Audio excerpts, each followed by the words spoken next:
Today, on Pat's Car Living Room, a project which I've been waiting to start for a very long time. These are two seats from a wrecked C36 AMG.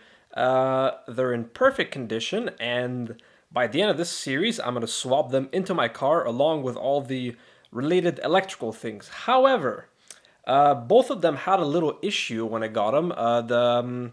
The heater for the bottom, for the butt actually, neither of them was working. So this is actually the driver's side seat. I've already fixed that one. I've replaced the pad. I've learned from my mistakes and now I know how to do it properly. So the topic of this video today is how to replace the bottom seat heater. Unfortunately, Mercedes no longer provides the original seat heater, so we're gonna have to get a little bit creative with an aftermarket solution. But by the end of this, we'll have essentially the exact same result because the seat heater heats the two vertical parts, would you say, where your butt goes, and also the bolsters and the front part where your thighs end up. So essentially what happens is over time, the amount of sitting and standing up, whatever happens, especially in junkyard cars, what happens is the wiring inside of those seat heater pads, they essentially break and, you know, you end up with a useless heater. The backrests both work, so I'm not going to be fixing those, but it's essentially going to be the same procedure, but we're going to be focusing on the cushion here on the bottom. So the first thing to do is actually the most aggravating part of this. So, you know, have a beer. If you're in Canada, smoke some pot. And what you need to do is, I'm going to show you, but basically, if you want to start with the easy stuff, you can. So all the electrical connections here, you can just simply undo them. You'll need to undo these two right here. So you remove these two screws. And then this whole thing comes out, and actually they're just Legoed in there. They're very easy to remove. But these two connections, these are for the seat heater. So one of them is the backrest, one of them is the cushion. Now the way you can test that if you're buying new seats or if you want to know if you have a problem is you just take a resistance test across the pin. So you get a multimeter, you do a resistance test. One of these has the correct resistance, which is like 3-ish ohms, and the other one is actually bad. It's an open circuit, so clearly there's a break somewhere.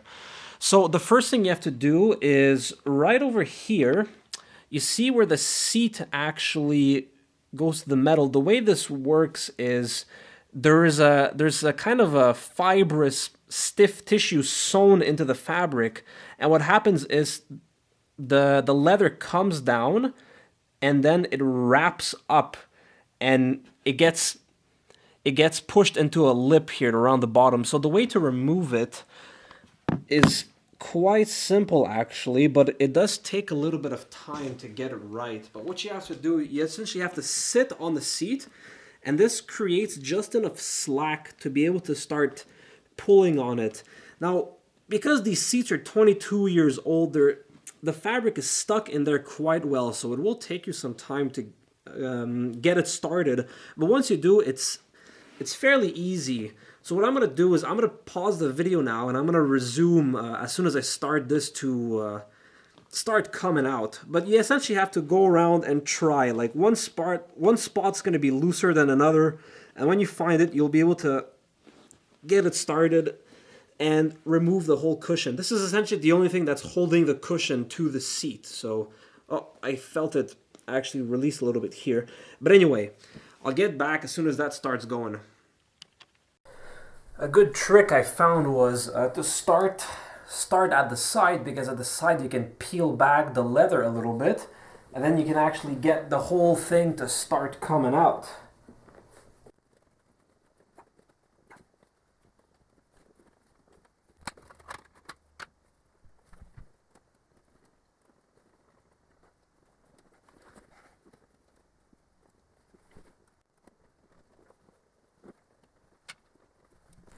You might end up breaking the fibrous part right around here where you've got this metal part that comes up. Unfortunately, that's a problem, but I know from having done this seat already that even if you break it a little bit just to get it out here, you don't end up noticing afterwards, and it actually makes removing it a lot easier. So now it should start coming out.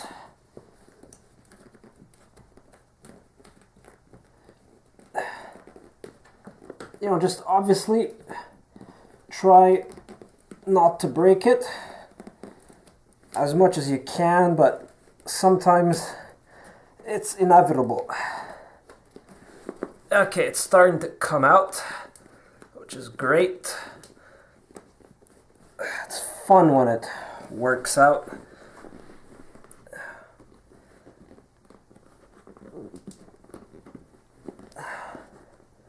It's hard on your fingers, it hurts, but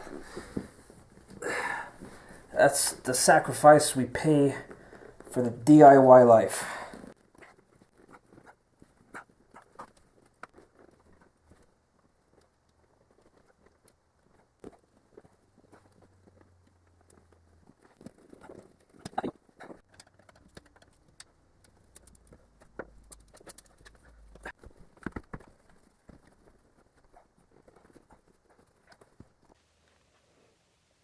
Okay, so once you've got the leather removed, the next part is you have this little fabric piece here, and underneath there's a metal ring that goes all around the seat, and basically you have to peel this over the metal ring to remove the cushion.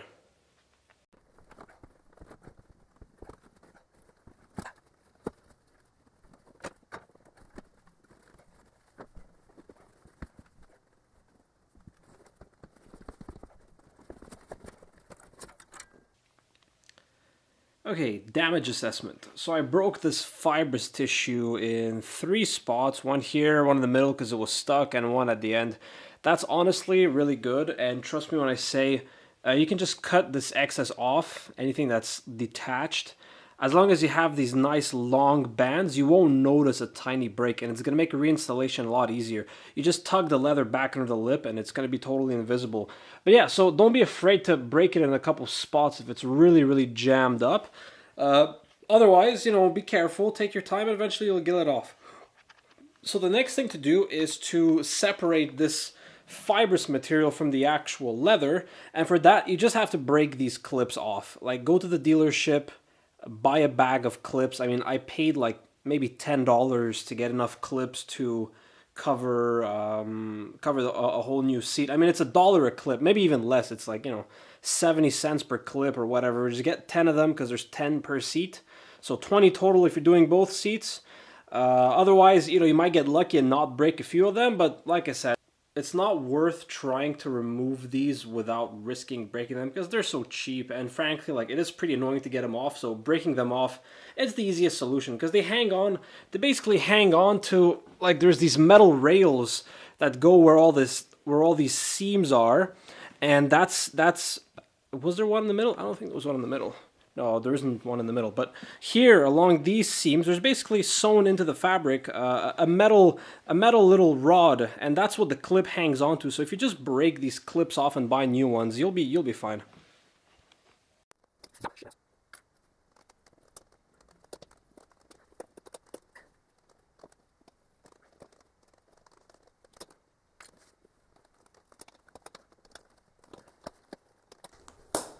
Jesus Christ.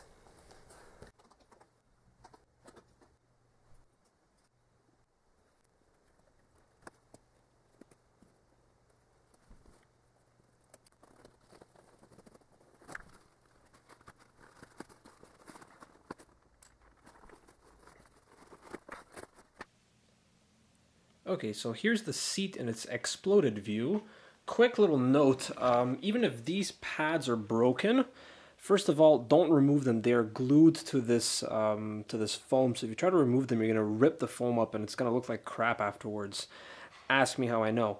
So, even if they do work, we'll test them. I will probably not reuse them because on the other seat, which I already did, they weren't working, so I figured even if these work, they're not too far away from breaking. So for now, what I'm going to do is I'm going to figure out exactly where the problem is, and also I'm going to show you how to remove the pads. The problem is very likely in these pads here because that's where you sit, so that's where the connections get abused the most and the wiring gets abused the most. But basically, like, yeah, the actual pads are, the actual heating pads are these. I can actually feel one of the wires in here, and they go like between this little like padding and the actual seat leather, obviously, because if you did it the other way around, well, it'd take a lot longer to heat the seat up. This is also, this wire here, this goes to the thigh area.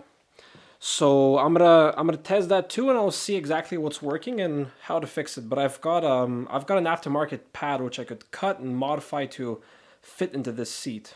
So I'm going to insert a little comment here. The particular kit I got for this repair is an older style with a resistive wire snaking through it. This meant that in order to get the pads to fit the various spots on the seat, I had to cut the pad in a bunch of places and solder some wiring to join the gaps. This is no longer necessary on new or aftermarket heating pads. The new styled pads have a carbon grid inside of them to provide the electrical resistance. They usually come in individual rectangles, and because the entire grid forms the electrical circuit, they can actually be cut into any shape. This is the route I would recommend you take if you are attempting this repair. It would drastically cut down on how much time this would take. In the end, I did make my aftermarket pads work, and I must say they work quite well. I'll skip the rest of this part because there is nothing interesting in watching me cut and solder wires together. Just keep in mind that when you are done, you want your circuit to have a resistance of 3 ohms. I do honestly wish that I knew about the carbon heating pads before I got these. Don't get me wrong, this was a good kit, and it might work with no modifications at all for some applications, but in my case, the carbon pads would have been a lot simpler, and simplicity is a good thing for longevity. So after a respectable amount of labor, this is what I end up with. So basically what I have is, under the butt, we've got the new pads installed. They are wired in parallel with the bolsters and this. So basically the bolsters and this part here are in series, and that whole circuit is in parallel with this. And the reason for that is A, you can trust me, I've done intro to electrical engineering, and B, we want to match the resistance of the backrest. The backrests are about 3 ohms, 2.8, that sort of ballpark. So you want to have the same resistance on the cushion. The pads are 4 ohms each. So if you add that one, which is about 1 ohm, you end up with a total resistance with those two things in parallel of about 2.5 ohms. It's close enough to work. So yeah. So now what's left to do is you just gotta pass the cable through the hole in the bottom of the seat. The wiring for the bolsters can come out of the corners because it still has to plug into here. But the wiring can come out of the corners because there's no metal rod right in the corner, so that's fine. This wire here, it's just gonna disappear behind the cushion. I mean, I have the same thing on that one, and you can't see it once it's reassembled, so no need to worry about that. So yeah, now you have to basically like see that could be pushed a little bit because you don't want to pinch a wire on the rods. So when you install them, it's just something you got to be mindful of. Make sure that the metal rods are under the wires, not over them. Unfortunately, due to an executive wiring decision, I don't have enough wiring here to reach back to the plug, but that's okay. I'm going to extend that. It's not a problem to cut and solder this wire. Basically, I forgot to route this wire here somehow, so what I'm going to do is it's going to be routed underneath. I mean, it's going to come across right here. Let's see if we can get more light on it. It's going to come across right here, but then it's going to follow the bottom of the pad down here, and it's going to come in around here, around the back, and go under the seat. Because like I said, in the corners, there's no rod, so if you're going to pass wiring through there, it's got to be through the corners. This wire here is just loose, and by the way, this is just speaker wiring that I'm using. You don't need too thick, you don't need too thin, just something that's going to be easy to conceal, and it should be fine. Okay, I just finished clip number 4 now, and I found a decent trick to make it a lot easier. So you put the... okay, wait, I did 4 clips. I need another clip. But basically what you do is you start on one side. So here I've started at the back and I got the back 4 finished. That lets you lift up the leather a little bit to see what you're doing. But basically it helps to... you take a clip, you insert it. Obviously keep in mind the orientation of the clip, otherwise it's not gonna latch onto the metal rod. First you insert it, then you can place a little block under the clip. A little wooden block under the clip. That helps you, that lets you lean on the, it lets you lean on it a little bit to push it back up so you can more easily press it in. So now you can just peel back the leather, peel back the foam, and you locate the metal rod. And once you have, you can push it in. And there you go. I believe I just did this one. I'm just gonna test that. Yep, so that one's done. So that's the trick. This actually makes it way easier now. Let's see if I can do the other one just as fast. You don't even have to use any tools for this if you do it right. So the wooden block really is the key here. So you take a clip, put it in, make sure it's straight. Now you can peel this back. Stick your hands in there, your fingers rather, grab the metal rod, locate the clip, push on both. Holy crap, that just worked. Look at that. Got another one done. I don't have to struggle with this anymore. Okay, so when you're done, this is what it's gonna look like, more or less. Here's the back with all the clips installed, and that is way too bright for the camera. Oh, there you go. I'm dealing with sunshine here. But yeah, so this is how it looks like. These 2 front ones, you might have to use a screwdriver to push them in on this side. But yeah, now I'll do a little something extra, which I've done for the other seat. I cut up an old hoodie over there, and I just stuffed 2 layers of fabric right in the bolsters, and that actually perked the bolsters up very nicely. Obviously this is a optional step, you don't have to do this, but I will, because I like having the bolsters a little bit firmer than they are already. So just a question of taking the fabric and placing it in here.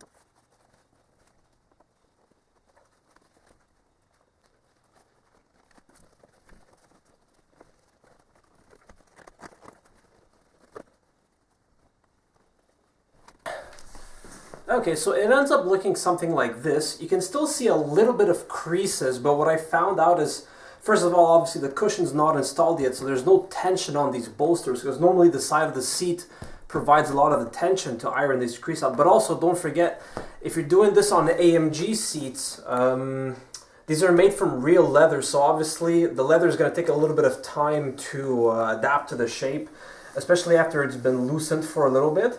But essentially, what you can do is you can use a moisturizing product and rub it in and then sort of smooth the creases out. It's possible to do that, so I'm not too concerned about the few small creases I have here.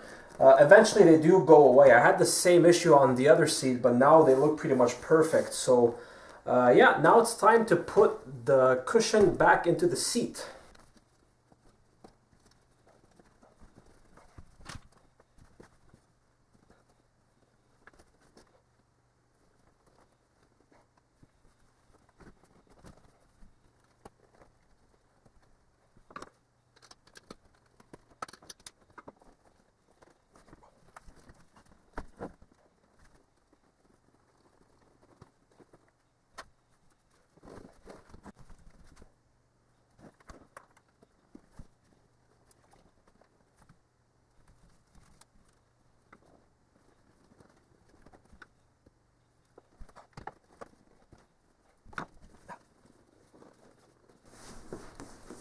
Ah, yes.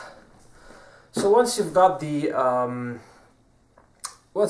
rim all the way around the fibrous part of the thing, give it a couple of good seats, a couple of good wiggles. You want to make sure that it's on there. You'll probably cut your fingers a little bit, so that's what I did. I'm gonna go clean up my wounds, and then I'm gonna stretch the leather back where it belongs. Alright, so let's take a look at how that finally turned out. I still have yet to do the bottom connections, but those are pretty easy. So the seat looks pretty good. I'm gonna adjust the focus here. Yeah, the seat looks pretty good. This was the problematic bolster. Most of the creases have gone away on it. I'd say it looks pretty good. The small imperfections left, I know with experience from the other seat that over time they stretch themselves out, right? It's leather. It's a natural product. Over time, it will actually stretch out and become uniform again. But yeah, that's good. As you can see around the bottom, there aren't any visible imperfections. Like that tiny little droop you see right there, that's where one of the breaks happened, but I'm just going to go ahead and push that in a little bit. And same story on the sides. You can't see that this was, that a couple of those breaks occurred. So now all that's left is to do the bottom connections and also zip tie all the wirings nicely together. And there you go. Now the seats are ready to be put back into the car. I mean, it's still going to take a lot of work to get the harnesses in, but at least the seats now, they work as they should.